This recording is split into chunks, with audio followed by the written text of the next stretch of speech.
Well, I've had that happen before. People from camps, from political camps, you know, Sure. wanted me to like be involved with, and I'm just like, I don't want to be involved with the political stuff. Politics yourself?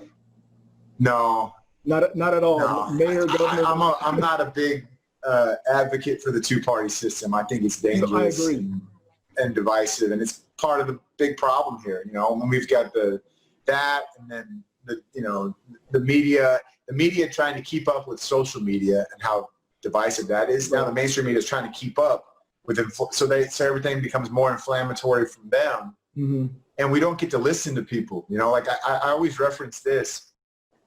Before I even met with Kaepernick, his first longer interview in the locker room after, you know, the story broke and that he was sitting on the bench in protest of police brutality and racial inequality, you know, he had an 18-minute long interview. And if you listen to that whole interview, okay, it's actually very reasonable, pretty much everything he's saying. And people ask him questions about the military, and he answers them in I think a very respectable way.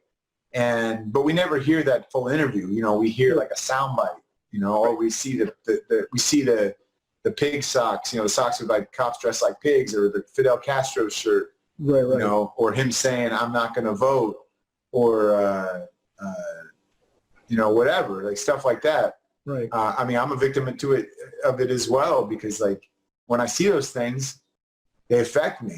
You know what I mean? And they make me question things. They make me upset, or they make me hurt. They hurt me. Right. But it's not everything he has to say, and that's just, you know, that's the choice of the media to put out certain things and not put out the whole thing. Sure. I think something that you said actually in an interview that I watched that kind of struck me. It was something to the effect of, I haven't walked in his shoes, just like he hasn't walked in my boots. But I'm willing to listen to the man, hear him out, and hear his perspective. And I think the way that you said that, and when you said that, I was like, man, that's a real good way of putting it. Because the media was trying to pit the movement against the military. And the whole thing that it wasn't like Well, I mean, like that's just saying that was big. That's generalizing. You know, we talk about that a lot in society today. You know, stereotyping, generalizations, painting broad strokes.